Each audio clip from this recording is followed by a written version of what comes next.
Video for the Skycontroller 2 for the Parrot Bebop 2. This is a breakdown. I could not find any videos on YouTube that could show me how to get inside this controller, so I had to figure it out on my own.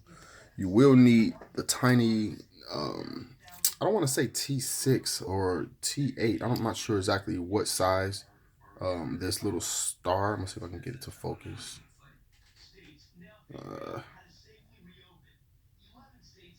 I can't get that to focus, but it's basically, let me see if this,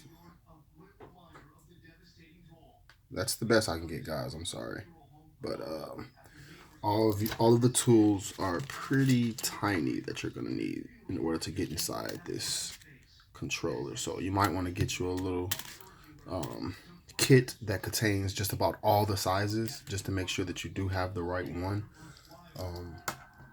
These are all the screws I had to take out there, and those screws came from each one of these holes. 1, 2, 3, 4, and then that middle one there, and then there's one there, there's one there, and then, guys, there's one hidden underneath this little flap here where the battery goes.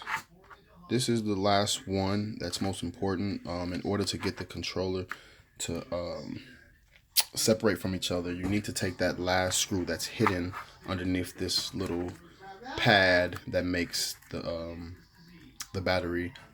Well, I'm sorry, it's a cushion for the battery.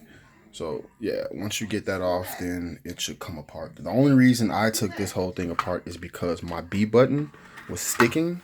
They offered to replace the controller, but it was going to take 2 weeks. And man, who's trying to wait 2 weeks during this pandemic to fly their drone? So I got the B button to finally work. It's popping back up. At first, it would not pop up. It was sticking.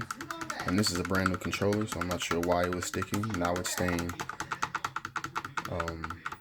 It's functioning correctly. So I pushed it a bunch of times just to kind of like, get it going. This is the A button here. Power button here. This is the take off and land button here. I believe this is the settings button and the return to home. So any other questions you guys might have about, oh, last but not least, I forgot. There is, oh no, crap. Okay, that didn't sound fun at all. For me, maybe it was a good laugh for you guys.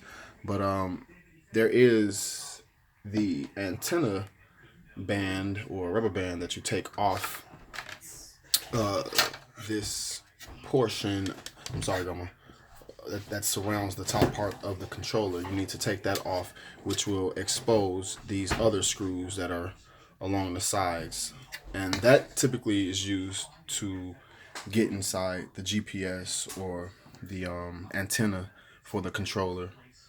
I'm not sure if you need to take that off in order to get in here, but I took everything apart just to, just to do it. So, all right, guys, that's it. If you have any questions, comment below. Thanks.